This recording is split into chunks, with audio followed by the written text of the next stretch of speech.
Hi, and welcome to another LRCC Soundbite. Last week I talked about what happened when the Israelites got to the land that God had promised them, but didn't trust God enough to go in.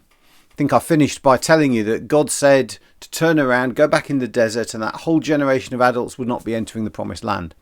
Well, that's what happened, and for the next 40 years, the people lived a nomadic life, wandering in the desert from place to place, setting up camp for a time and then moving on and going somewhere else. And 40 years later, they went back to the border of the promised land, where Moses, their leader through this whole time, was finally going to die.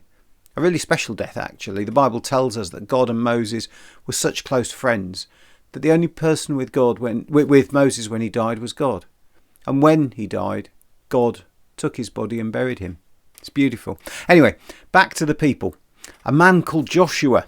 You might remember I mentioned him last week. Well, he was the one who was going to take over from Moses and lead the people to enter and settle in the land that God had promised to give them many, many years ago.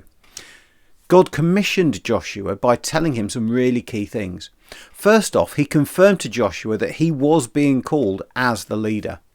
Then God confirmed what it was that he had to do and where to go and where the boundaries of the land were going to be. And then God gave him probably the most important instruction he could possibly have received. God said, always keep reading the stories from the past and the rules that God has given you. Keep thinking about them, understand them, find out more about them. Through this, Joshua would find out more about God, but also make sure that they went about doing things the right way. God told him, if you just do that, then God, will go with you wherever you go, and you will succeed in all the things that I ask you to do. No one will be able to stop you. The creator of the whole universe says that. It's probably reliable. A few weeks ago, we were thinking about some of those rules, some of those laws that God gave the people, the 10 Commandments. They included things like don't murder, don't steal, don't tell lies about others. Don't be jealous of the things other people have. Always take time to worship God and only worship God. Take time out to rest.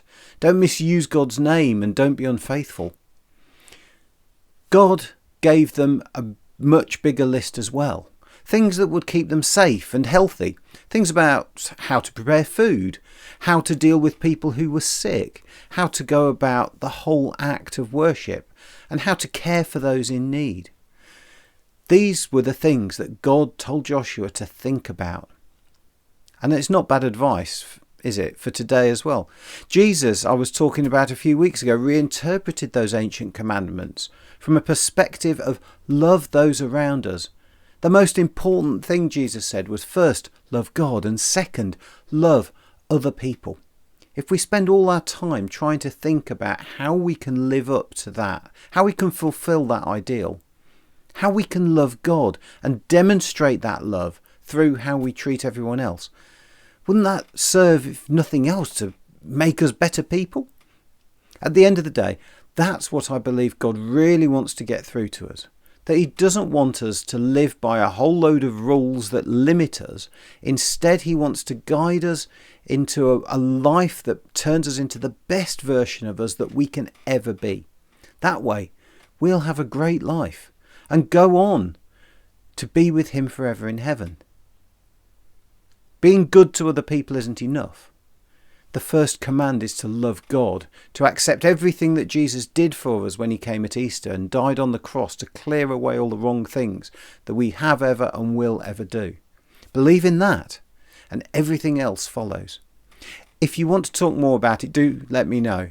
If there's one thing that we love to do in the church, it's talk about the difference that Jesus has made for us personally. Then, who knows, maybe you too can live in that promise that God continues to make. Just live in my guidance, God says, and I will always be with you. God bless you, and I'll see you next time.